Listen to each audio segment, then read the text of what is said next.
Hello everyone, Ladislas Maurice of The Wandering Investor, and today we're going to have a very interesting conversation on the pros and cons of living in Argentina, together with Martin, who's my immigration lawyer here, and as well as with Max, who is a realtor here specializing in Buenos Aires real estate. So Martin has a lot of exposure to foreigners who come here, move, stay, some leave disappointed, so you're well versed in the pros and cons, you hear it all. Right. And many stay, of course. Yes, and many stay. And you, Max, you are half American, half Argentinian, and you've lived between the two countries. I've lived between the two cultures. Yes, I'd spend a few months out of the year during vacation time. My family, yes, is from the United States. I was born and raised here, but with a history of both cultures. And same as Martin, we see quite a few people who are interested in the culture and in what the country and the city have to offer, and just generally speaking, what pulls them to Argentina. Cool, fantastic. So look, personally, I've only ever come to Argentina on business trips or for tourism a few weeks at a time, so I cannot claim to have lived here. So I'll be mostly interviewing the two of you. I really want to hear the cons, because actually one of the cons I hear is that it's difficult to hear the cons of Argentina from Argentines themselves. No, that's true. That's true. We're going to do our best. So let's start with some of the pros. People, sometimes they come like you, like for tourism.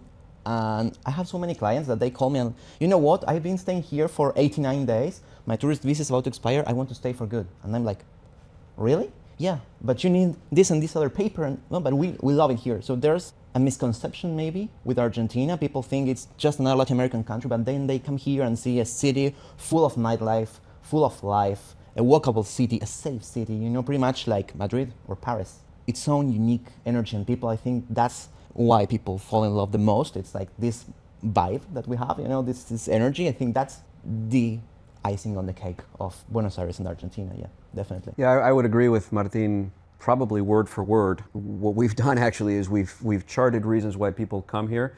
We've done a pie chart, and there's a substantial number in that pie chart with people saying, okay, why do you want to buy something in Argentina, in Buenos Aires? It's because I love it here for any number of reasons. I think mainly, yes, the culture. I think they become pleasantly surprised with the city in particular, in that it's got, as he says, a European flair, but with a Latin mindset. It's especially true with people we find from Canada, the US, and pockets of Europe, where everything in Argentina is more loose as opposed to the structure and the black and white aspect of US, Canada, Europe. Here you can, there's shades of gray to things, and people seem to love that, and it's a recurring theme in people that reach out to us. Absolutely. If you want your train to arrive on time, this is not the right place. Yeah, but we make friends. You cannot imagine the number of clients, US, Canadian, that they tell me we've made true connections, true friends here, and that's because, you are from Africa, here, dulce de leche. You are from the US, here, try asado. We want you to be a part of us, and they think it's something of our culture. We want to represent our country. It's not that we don't care who you are. No, come over, come to the party, come to the asado. And that generates connections. You go take Spanish classes, you make friends. Go watch a football game, you make friends. We even have a Friends Day. We celebrate friendship with a special day. That's not something you see, in a lot of countries. And it's a big deal too. Dia del Amigo is a big deal too. The pubs, the bars, the restaurants, they're jam-packed. We make a whole to-do about it. I absolutely agree. It's very different from some countries where people go because they're left in peace and they don't have to really interact with other people, and where people don't really care about them. So an example is Hungary. So I lived in Hungary for a while. When you live in Hungary, you realize soon enough that the locals just don't care about you. So I've had friends who've been living in Hungary for many years. They've learned Hungarian, which is really hard. They still struggle to make local friends. But for many people, that is appealing, the fact that you're just left on your own and people don't care about you. But here, when you come to Argentina, people care, for the good and for the bad, because, neighbors can be a bit much sometimes, no? Isn't that one of the cons of Argentina? It depends. If you decide to live here in the heart of a city, you can have noisy neighbors, or that they come knocking at your door wanting attention from you. But that also gives you the opportunity to care. If you're a person who wants to give back to society. We have a common client, this Shari woman, that she wants to give back to society. She asked me about creating an NGO. So there's space for that too. People will embrace that cooperational, collaborative spirit. I think that's something to remember. Yeah, to your point, it can be a double-edged sword to where our mix of Italian and Spanish heritage can sometimes create this, especially Italian, I would hazard to say, can create this thing where neighbors can sometimes be a little bit much. And this is not me trying to obfuscate the bad against the good, but certainly, to Martin's point, I think the good of this welcoming, in contrast to what you were saying about Hungary earlier on, if you are on the street and you don't speak a lick of Spanish, most people will stop and take their time to indicate, okay, you want to go there, you want to turn left over here. And these are the kinds of things, just by virtue of example, that it seems to me that foreigners kind of warm to because of the sense of, yes, possibly community. Which isn't to say it's not without its problems. I mean, like any major city, and this is something that we always tell our guests who rent with us, we say, look, don't forget, this is a major city. This is a large city. There are pockets where you want to look over your shoulder like you would New York, like you would London. There are areas which, quite frankly, are like Mordor at night. And there are areas which, nothing is ever going to happen. Don't go walking around at certain hours with a Rolex on your wrist, and don't have 3 cameras hanging or gold chains. But it's all part and parcel with anybody with some degree of international travel or common sense even knows about. So it's more appropriate for people that are extroverted, I would say here, or people that are introverted or wish they were a bit more extroverted? Yeah, I would say yes, but the people who are introverted, for lack of a better way of saying it, there is a place for them too. It isn't that this is necessarily only for the 40 and below crowd or the 40 and above crowd, or that the Palermo area is for this crowd or the Recoleta area is for that crowd. I think that all are welcome and all find footing. I'll give you a silly example from just this morning. A couple who are 77 years old renting an apartment in Recoleta. They've been renting since 2009, and the apartment is being sold. So they reached out to us to see if we could broker some kind of a deal to where the next buyer would continue renting to them. Why? Because at 77, these are from the United States, by the way. They have decided that they want to spend the remainder of their years in Buenos Aires. So this is by way of saying that you find all sorts of people from all sorts of culture. This is not unlike New York last century, is a melting pot, I would say. You're in immigration, so you know better than I. It's a melting pot of people that over the years have come and continue to come. And it should be noted that we are riding the wave of last year's presidential, or the year before last presidential win, and this whole sort of libertarian, pro-market, let's get back on track thought process of President Milei. Just like you said, there's a place for everyone. A lot of people retiring, coming over with a pension, or they're selling one of their homes back in the States or in Canada and buying something here. And if you don't like noisy cities, there are many beautiful natural landscapes with beautiful cities in Patagonia, Bariloche, Mendoza with wine. You can get, you can get yourself a beautiful farm with a little vineyard, with a view to the mountains. It's beautiful. If you want to be more isolated from the noise, or you don't want to be in the center with the nightlife, you don't even have to leave the city. You've got places within the city, areas such as Villa Crespo, Villa Urquiza, Barrio Parque, which you need not just walk around 2 or 3 blocks and it feels like you're in a suburb of the city. Definitely, but let's say, for the sake of example, because I had experience that they tell me I don't want to live in the city. Yeah. All right. There are opportunities. There's excellent credit healthcare in Bariloche, Cordoba, Mendoza, in the north, in Salta. There are provinces with real estate developments and hospitals and airports that we're perfectly fine. And in fact, there's lots of investment opportunity in those areas too. So I think that's something to, keep in mind. It's worth noting, to your point, especially to people from Europe who are used to, walking 3 blocks and being in another country, that Argentina is the 8th largest geography in the world. So over the years, when we've had, again, especially European clients who have come on a vacation, they've said, I'm here for a week. I'd like to see the falls. I'd like to see the desert. I'd like to see the icebergs. I'd like to see the beach. Yeah, a week is not going to cut it. This is the 8th largest country in the world. You can live by a seaside town. You can live down in Patagonia. You can live in the desert. You can live an hour away from the city where there's farmland. And we too have had those kinds of inquiries about people saying, I don't want to be in the city. I want to be out on the farm, away from it all. There's all sorts. So for North Americans, Argentina makes a lot of sense because of the time zone, especially for people that work remotely. What about for Europeans? Do you see a difference in profile between the North Americans that move to Argentina and the Europeans that move here? I would say that predominantly the European clients are in it mostly for the dollars and cents of it. for the long-term return or for the long-term appreciation, basically for the business side of it. I can buy something for $1 and maybe in 10 years I can sell it for $2, that kind of thing. I would surmise that given the fact that architecturally and culturally, a lot of Europe is very similar to at least Buenos Aires, there's more of a majority of a reason for buying purely from an investment standpoint. While for Americans, what they see here from an architectural and cultural standpoint is very far removed from what they would see in any city in the United States or any city in Canada, which, point in fact, is one of the reasons why, for example, Puerto Madero is not very high on the list of places where our clients at least look for to buy. Because Puerto Madero, for those who don't know, you walk around it and it's really no different than any North American city skyline.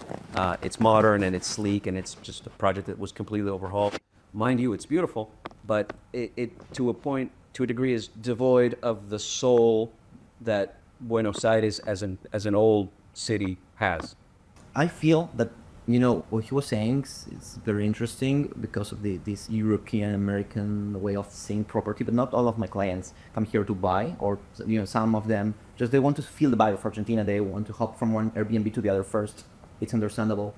And what I noticed is, you know, this age range thing, like it's hard to be young. It's hard to be young these days. And I notice couples from like 20 something, 30 something, they want to have their first kid maybe.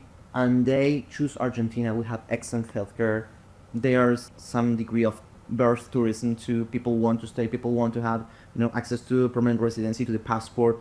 And this is something very interesting. And then it kind of, you know, hops to the 50-something range. When you've done with obligations and when you're ready to retire or enjoy your time more, this is a perfect place to enjoy free time. What I hear from clients my age, say 35, 36, 30-something, this is a place where being young is easier. You know, it's cheaper, there's infrastructure, and people are not looking at you for what you've done or what you've had. Interesting. Yeah. Yeah, I see Argentina as a complete no-brainer for North Americans because, I mean, time zone, complementary seasons. When it's cold in North America, here the weather's glorious. And like you say, you've got that European flair. Sure. I spend a lot of time in Europe, so when I come here, sure, there's a European flair, but what a lot of Europeans find is that, you know, why would I travel 13 hours from Europe to here to get a European flair when I can just go to Colombia and, you know, Mexico and get a Latin vibe that's very different. I feel a lot of Europeans prefer to go into the other parts of Latin America where everything is very, very different. But here, the Europeans that come here, in my experience, the ones I've interacted with, are Europeans that are more practical in their approach, in the sense that they want the better infrastructure. They want something that's not too different from Europe. They don't want to deal with Colombia, it's just too much for them. And three, and I think this is really important, we're seeing increasingly young Europeans immigrate from Europe. So it's a sad phenomenon, and Argentina is attracting a lot of such Europeans. I mean, you have a lot of European clients. They come here, they give birth in Argentina so that the baby is immediately a citizen of Argentina from day one, and then they can go through the naturalization process, and roughly in 2 years they get the citizenship as well. I kind of see this as the difference. North Americans, it's more of a playground, and Europeans, they come here for practical reasons. They come here for investment. They come here because historically, when things are bad in Europe, you know, there's a wave of immigration to places like Argentina. So, you know, history just repeats itself. I would say also, for what it's worth, and this has been a recurring conversation over 2023 and 2024, to where if for whatever reason there is some kind of important war-related fallout, Argentina, and especially the southern cone of Argentina, is the best place to be. The first time somebody mentioned this to me, I was a little bit taken aback. A guy from the United States, a retired dentist, who said that he has studied up on the fact that if there is nuclear fallout, Argentina, southern tip of Argentina, is the safest place to be. I said, oh, okay. You want to buy real estate? I'll help you. But when I had that conversation a couple of more times, not to the extent that we're going to have a nuclear winter, but to the extent that I don't like the direction my country is going in, and this is also something that gets repeated a lot. And it doesn't matter who wins the election in the US or who becomes the next prime minister in Canada or what Europe is even doing, but there is this thing about, I don't like the direction my country is going in. That is also very heavily addressed in conversations as a go-to reason. Now, I would say, as a con, a little bit based on what you said earlier, yes, you said Colombia can be a little bit too much for those who are, kind of German and if it's 1201, it has to be a 1201, not a 1203. Argentina is... In Colombia's case, it's at like 4. Okay, yeah, that's true. That's true. I was being conservative for our German friends. A lot of our conversations with people looking to do business in Argentina, real estate or otherwise, is, look, temper your expectations, because when the guy who's supposed to go to your house at 2 p.m. says 2 p.m., it's going to be closer to 3 p.m. So don't get upset or don't expect things to happen quite the same way as they would in Europe and the US or in other places. So that certainly is something that requires getting used to. That cultural aspect, we have the good about being gregarious and being friendly and all these wonderful things. But for those who are very accustomed to a very specific way of doing things, you could be in your 70s, you could be in your 20s, doesn't really matter. But if you're very accustomed to a way of doing things, then Latin America, one of the things that immediately comes to mind when you think of Latin America, for better or for worse, but as a Latin American, it's the truth, so it's okay for me to say it, is that, we're pliable with time, you know what I mean? Punctuality kind of goes out the window, and bureaucracy must be served, so there is those items to consider. Yeah, and I think it's a really important point that you raise. And again, you see it in the immigration profile. North Americans, mostly lifestyle. Europeans, a lot of Europeans come here and actually start businesses. You don't see too many Americans come here and starting businesses. Many Europeans are a bit more flexible, or the type of Europeans that move to Latin America and to start businesses, even if they're German, are more flexible and more adaptable. And they say, from what I've heard, is, and this is one of the cons, it's mixing one of the pros and the cons. The cons is people are very flexible with time. I mean, they're just late, let's just say what it is. People are just late. It's hard to find rigorous workers in this market. So if you come here and do business and you have Swiss-like expectations, you will lose all your hair. You need to come here and just understand that the timelines you have in your mind are not going to work out. But if you do come here and you understand this and you aim to do better, then it's actually not too hard to beat the competition. And this is what I'm seeing with a lot of actually Russians moving here. They're starting businesses here, they're starting coffee places. I'll give you an example, the meetup that I'm hosting in 2 days. I contacted countless places saying, hey, we're gonna be 20 to 25 people with the US number, sending the little info thing saying it's like the wandering investor. So US number, investor, 20, 25 people want to buy a bunch of bottles. People just didn't respond. And I contacted in Spanish, so it wasn't in English. And then I post on a Russian Telegram group, and immediately people are hitting me up. They're inviting me over, hey, come, everything got done. Yeah. So, if you want to come here and you want to do business, yes, it's hard from a bureaucratic point of view as well. It's still nightmarish. It's getting better, but it's still nightmarish. But if you can deal with this and you improve the standards, there's actually very decent business to do here. Sure. Yeah, and I mean, you're true, and it pains me because it's true. We are not the type that will show up on time, definitely. But I think in Argentina we have a lot of talent in programming, in medicine, in tech, in crypto. There are development opportunities, education, scholars, research. I'm getting more and more because it is changing. And yeah, and bureaucracy is a nightmare. I do corporate law. I can help people start a company, but when I walk them through the details, sometimes they go away like, okay, no, thank you, but no. And I'm like, but I can do it for you. No, thank you. Yeah. But we are progressively changing for the better, and the opportunities that we are seeing, I think in some aspects we touched rock bottom, and now we're starting to go up and up and up. It's our only alternative.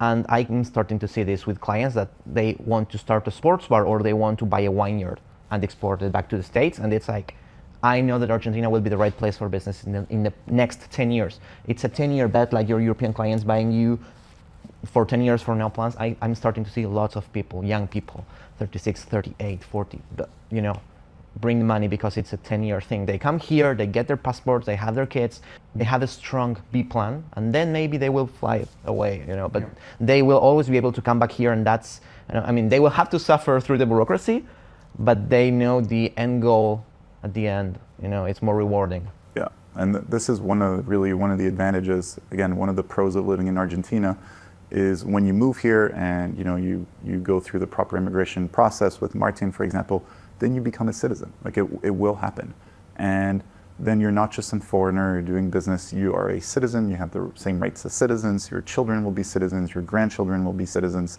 and it's really a place of opportunity. And if you want to create a new life for yourself, so you don't have this in Asia. In Asia, you go to Asia, sure, it's more dynamic, it's easier to do business, things just work a lot better, but you will never be able to be fully integrated into the culture or get citizenship, etc. It's extremely hard. But here you can really build a new life and really consolidate your position by becoming a citizen. I would agree, and I guess further to the point of living here, doing business here, Martin said something which I thought was kind of interesting, and it struck a chord, that when they start to, foreigners, whether to invest or live or whatever, start to see certain aspects of certain processes, they kind of, it gives them pause. They think, oh, do I really want to do this? And as the case with his line of work, a lot of what we do is hand-holding. In fact, I would argue most of what we do is hand-holding, because to the point of people not responding to emails or not responding in a timely fashion, I always half joke with my clients that it isn't that I'm that good at my work, but rather the people around me, a lot of them are kind of, not great. And so a quick response immediately gets your foot through the door. And more so when it's in a language they understand and with everything be clear.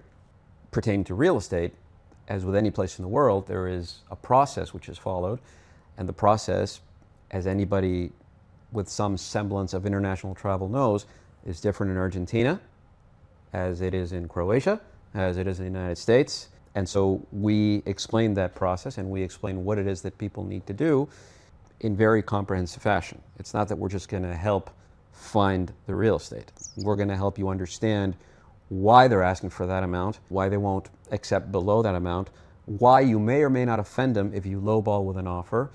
I think it's really to that point no different than any other place in the world. There's a price, there's a negotiation of that price, sometimes there isn't, and if you don't get the price you want, you can negotiate other conditions that may or may not work for you as an investor.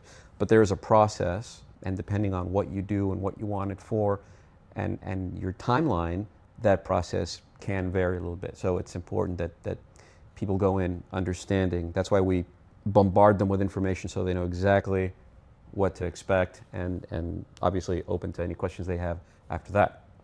Yeah, and related to business or just living here, one of the cons is taxes. I mean, the taxes are quite high, so that's a con, but then the enforcement is quite weak. I don't want to go into a whole conversation on taxes, but yeah, high taxes, but very weak enforcement. So let's talk about something a little more pleasant. Let's talk about food. Let's, please. Yeah. Cool. So is it a pro or is it a con?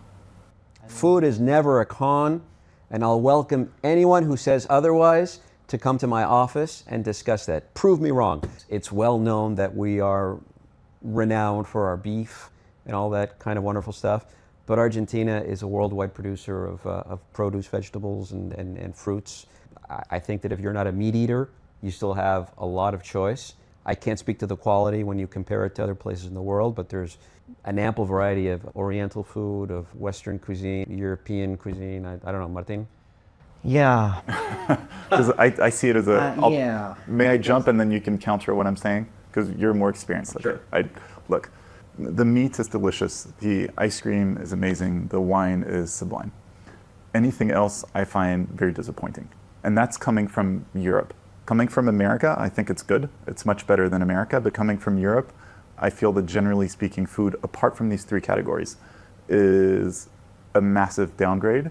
My interpretation of the situation is that after 50 years of socialism and having your industry being run by oligarchs, they had to do two things. So one, cost cutting, and so just the quality of products just gradually went down. And then two, also in terms of lack of competition in the market. So all the big food producers, et cetera, they didn't really need to innovate and to compete on quality. So when you go to the supermarket, a lot of what you eat is really, really poor quality, apart from these elements. And when it comes to agriculture, from knowing people that work in big food, one of the insights is that though Argentina has a lot of regulations, it doesn't when it comes to GMO.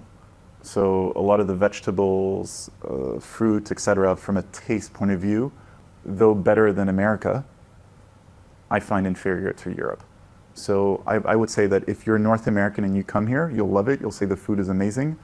If you're European or spend a lot of time in Europe and come here, you will find these three categories I mentioned as delicious, but the rest being disappointing. Yeah, I have to give it that, like, supermarket food is definitely worse than in Europe. I mean, you go to the supermarket in Spain, in France, cheese is better over there. Like, this mass-produced, industrialized food may be better in Europe. But when it comes to variety, I mean, I think in our mind, we are speaking of, going out for dinner, going to a restaurant and tasting the variety, because you can go to the north and eat a certain type of empanada, you can go to the south and eat lamb produced with its own, way of grilling, and in Buenos Aires you have so many restaurants. So, but yeah, the day-to-day food, you may find, a bit of a downgrade, if you go to a supermarket. From what I hear talking to expats that live here, the way they approach it is there's like a spot for cheese, so there's this like one little shop where you go for your cheese and one little place for your sausage, and you might have to take a cab in between. So it's a little logistically complicated, but if you really search, you will find. It won't necessarily be cheap, but the good food is here. It's just not easily available. It's true. Yeah, there are those. I can't speak to Europe. I haven't lived in Europe or spent a considerable amount of time. I would have no reason to believe that that's not the case. Certainly in the United States, I think that holds true. And yes, there are places which have specialty foods or boutique places for foods, and you see that all the time in the social groups. Hey, where can I buy coffee? Or hey, where can I buy Gouda cheese or whatever? So there certainly is that. And I think also there's a little bit of a romance to it. Like, I went to this one hidden place in San Telmo that had this wonderful cheese, the likes of which I've never had. So I think there is that. I did want to harken back to one thing pertaining to maybe restaurants, but also maybe food in general, insofar as variety. We have found that, yes, a lot of people say, for instance, I'm not terribly fond of pizza here, or I'm not terribly fond of produce here, or I'm not terribly fond of certain Oriental cuisine that you might more readily find in, say, Europe or the United States. And we talked about competition, and or lack thereof, and we talked about, communist governance for 50 years. I think there's another factor, which you may agree as an Argentine, which has to do with cultural point, which is there's a degree to which Argentines were very conservative. And so, just a stupid example, most Argentines, I do not count myself among them, most Argentines do not do spicy food. Spicy sauces are not something you'll see in any restaurant, nor would you see mostly in supermarkets unless you're in the international section aisle. Pad Thai or Thai food in general, or Korean food, which is, the characteristic is it's very spicy. I don't know to what degree it would be popular among locals. I haven't seen too much of it, and I love to go out and eat. So I think there's a cultural aspect there to where spice, for example, or taking us out of a specific bracket of food isn't something, again, we as Argentines. And as a result, restaurateurs maybe don't do it massively because they're only aiming for the bigger market, which is locals. But that's just my 2 cents. Yeah, it's because you are the best of the world, and our food is the best of the world. That's something you may encounter when talking to an average Argentinian out. It's true. Yeah, that's true. We have the facturas, milanesas. Yeah, there was I always remember this. There was about 10 or 15 years ago, one of the big newspapers did this whole expose on statistics they had run over a period of months, where they had gone door to door, several different cities, asking a series of questions. One of the questions was, do you consider Argentines to think the world of themselves, like to be pedantic? 7 out of 10 people said yes. The following question was, do you yourself consider yourself to be pedantic and just like you're full of yourself? 7 out of 10 said no. So I'm not a statistics guy, but something there was just not adding up. So, you know, there is that. We do absolutely think that we are, you know, the best at everything, and we boast having the widest avenue, the widest river, which is technically an estuary, not a river. But don't get me started. You know, the Pope is Argentine. The greatest football player to ever be alive is Argentine, and then the other football. You know, I don't know. We do have that. So we're all too happy as Argentines to make jokes about Argentines. But if you as a foreigner dare make a joke about Argentine, no, no, no. But we will, as a foreigner, we will invite you to be a part of it. Oh, yeah. Like if we see you enjoying one of our traditional dishes with a tear because it reminds you of how in Germany the schnitzel was, oh my God, that's like, you know, you became a part of us forever. That's Italian heritage Yep. in our veins. And Yep. and I agree with you. Sometimes there's no market, and the Argentine food related. You know, we're not innovative. Innovation is always welcome. I mean, let's bring people from all over the world and let's try food. Great. So let's talk families and education. So I think one of the first points is a pro, which is quite obvious. I mean, Spanish, really easy to learn. You're not moving to Serbia, you know, you're not moving to Brazil. It's a lot easier. Spanish is very easy. And then in terms of education, tell us a little bit more about some of the schools, because this is a big plus here in Argentina. Not the normal government schools, obviously, but some of the private schools.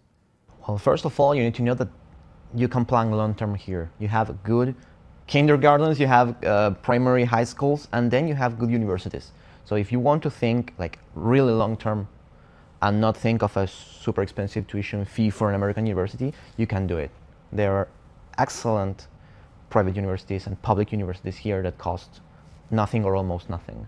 There are very traditional, powerful, with an excellent educational level, but bilingual schools. German, Portuguese, English, Spanish schools, like they mix everything, and your kid grows up, you know, speaking 4 languages. They are not only in Buenos Aires, but also in the outskirts. Their bilingual schools are growing in, you know, the offer is bigger, they're more in number. I think, you know, and of course the fees, there's something for everyone. Like some are more affordable, some are, you know, luxury, and your kid gets taken, you know, to Europe once a year. Oh, yeah. And how much do those cost? So these private high schools with, you know, campuses, bespoke education, trips to Europe in the summer, how much is tuition for those, roughly? Those schools in the echelon of what Martin is describing, I would say range anywhere between 800 US a month to maybe up to 1,500, 1,600 US a month. Okay. Which by local standards, you have to be sort of upper, higher, you know, middle to higher end in terms of how much money, you know, your family rakes in every month. Cool. So essentially $10,000 a year gets you a top-notch private high school for your kids with small classes, amazing campuses, the whole deal. Yes. Also, bear in mind that almost all schools will give you a family plan. Like if you have 3 kids, you're not going to pay 30K. You may end up paying, I don't know, 20 or even less. Yeah, they always have deals for if there's a brother, 2 brothers, 3 brothers, siblings, that kind of thing. And I think Martin mentioned, I forget, but they prepare you for international exams, university overseas if you wanted to do that. And they absolutely do have these trips where they go either to, I don't know, England or Scotland or the United States or Canada or Europe or whatever. Yeah, it's one of the advantages of Argentina I see, because I was looking at schools, etc. You know, I have a family myself. For example, some of the private religious institutions, private Catholic schools, etc., very affordable, very high levels of education, much more affordable than in Europe. In many cases, the prices were quite similar to the prices you find in South Africa. South Africa is generally one of the jurisdictions with the best value for money for private schools, but Argentina, when looking at it, is objectively not far behind. The only issue is that it's more Spanish than English, but then again, these private schools have great options have great English classes, etc. Well, some of them are. I have a family myself, and we've decided for one that is entirely in English. You have that option, which has, there are schools that have a level of immersion, is my point, that everything is done entirely in English. Okay, cool. So tell us about the school. Tell us about how it works, price, etc. Take us through it. Well, I mean, without going into too much detail, but it is entirely immersive in English. with books in English, with teachers who talk to you in English every day. Are the teachers local or are the teachers foreign? The teachers are predominantly local, but they have exchange programs to where every year you have 1 or 2 or 3 professors or teachers who come either from, I think it's been England, Scotland, pockets of the UK, maybe the United States as well, I really don't know. The school that I went to, which is the international school in the northern suburbs, that one was, I would say, and to this day is, a good 70% or 60% of the faculty is from the US or Canada. It's always historically been that way. Yeah, and this has been going on for a long time, because you went to a predominantly American school, which sounds like something special, but I went to a bilingual school 20 years ago, and it was a thing, and still a thing. It's not that we've just now doing this. It's teachers are, they speak perfect English, they have exchange programs, they get training paid by the school, so you can get, very good value for your money. So Martin, did you ever live overseas? Like your English, does it come from that school system? No. No, my English comes from a lot of studying here. I lived a little while in Spain, I traveled for tourism, but I've never had the level of immersion Max had. And still I can handle, I can talk to clients from all over the world, no problem, because of excellent schools in Buenos Aires. Cool. So case in point, very interesting. Exhibit A, yeah. So for our American friends here, even Canadian friends, tell us about healthcare. A lot of complaints or a lot of fear. It's fear, like, what is this going to cost me? I have this small toothache, and they are like fearful of, bringing their credit card, and then they find out maybe it's, $200 to fix a tooth. We have very good private healthcare all throughout the country. Excellent private healthcare, which covers giving birth, which covers actual, emergencies. You don't have to pay thousands and thousands of dollars if you have a severe illness. Hopefully no one will have it, but you have insurance. You pay maybe $150 per month, and you have an excellent package covering pretty much all your needs, medicines, surgery, everything. It's a huge, huge grow. And you don't have to wait months or years like in the UK or Canada to see a specialist. Because you are paying. There may be waiting times, but it could be 20 days, 30 days. It's not a big deal. I remember last time I was here, I took my daughter to the doctor, to the German hospital, and I paid $35 for a consult with the doctor. So it's pretty reasonable. I mean, it's not Asia level prices, but it's pretty reasonable. The German hospital is a favorite, I would say, among probably both locals and foreigners alike, but foreigners for sure. I've had an instance or two in which I myself have taken a client to a hospital at one instance, a public hospital, which is wholly 100% free of charge, public hospitals, and the level of the physicians there is fantastic. You might be a little bit frightened with the infrastructure because a lot of these buildings are very old and sadly have not been kept to the extent that one would like. But one guy, I think he had broken his toe. This is maybe 15 or 17 years ago, and I took him, and we were in and out within an hour, which actually surprised me. I thought, oh my God, I'm going to take this guy now to a public hospital because it was 2 blocks away from where he was staying. But it worked out really well. And for private hospitals, Alemán and the such, as well, yeah. And to your point of having a medical carrier, of which there are several, yes, you can do very well for 150, 200, 300 US a month, and just basically, go all out, just be completely covered. Again, like Argentina is just such a good destination for North Americans, I find. So if you're looking to move to Argentina, get in touch with Martin. He's an immigration lawyer who's helped a lot of my clients here in Argentina. There's a link below with a lot more information on the process, and you can get in touch with him. And if you're interested in real estate, I wrote a whole article on the real estate market in Buenos Aires, the neighborhoods that are interesting, the neighborhoods to avoid, a lot of market statistics, etc. There's a link below to this article, and then you can also get in touch with Max, who's helped a number of my clients invest here in Buenos Aires real estate, either for lifestyle or as an investment. So there's a link below. So gentlemen, thank you very much for your time today. It was an insightful discussion. Thank you. Our pleasure. Thank you for having us. I'm really excited to be launching the first The Wandering Investor live event next year in March 2026 in Buenos Aires in Argentina. This will not be your typical offshore conference. We're not just going to be sitting in a room and having people present. It's also not going to be the type of event where you just get pushed to a single developer for real estate sales. This is a boots on the ground research event for people who want to learn about Argentina firsthand from local experts. Why Argentina of all places? Well, simply because there's just so much change going on with the current administration, but it's also hard to really understand what is happening on the ground, both the positives and the negatives, and truly understanding the upside and the risks. So as a group, we'll be hosted by some of the largest Argentinian companies that are publicly listed. Some of them even have ADRs back at the New York Stock Exchange. We'll meet up with local funds, with local economists, and even representatives of Milei's party.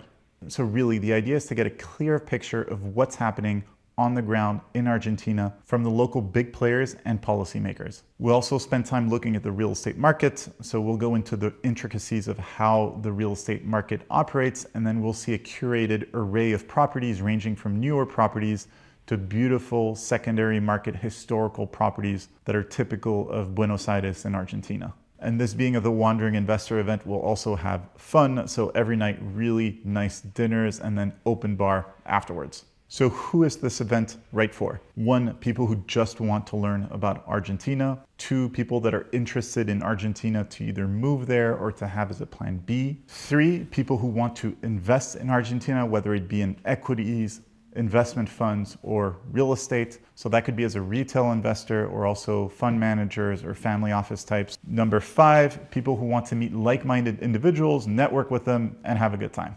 So if you're interested in this event, there's a link in the description below, and you can find all of the information you need, as well as the application form. I look forward to seeing you in Buenos Aires.